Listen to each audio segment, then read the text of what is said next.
Here's a brake job on a 2003 Mustang. First take the wheel off after you jack up the car. Then undo these two screws. This one and this one down here. And then take the caliper off.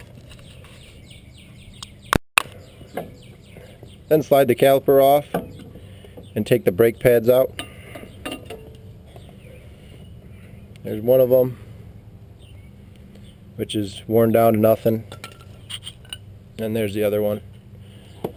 Next, you're going to want to take off the mounting bracket, which is this bolt here and this bolt here, and that lets you take the rotor off. After you take these two 15mm bolts off, then the caliper bracket comes off. Next, get a big hammer and beat the rotor off. And this is what the rotor looks like. There's the outside, which isn't in too bad a shape, but there's the inside, which is all corroded and worn down to nothing.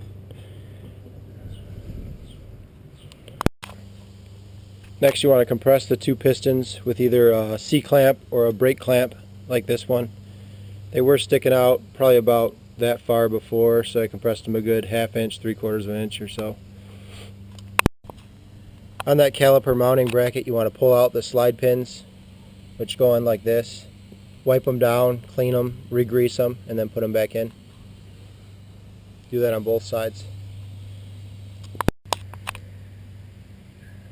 Now I'm going to anti-seize the wheel hub and then put the new rotor on.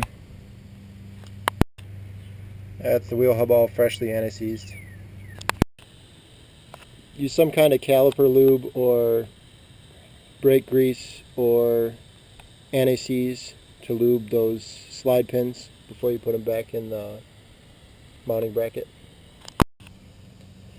Next, reinstall those two bolts that hold on the caliper mounting bracket right there and right there. Then install your two new pads and make sure your rotor is pressed all the way against the wheel hub.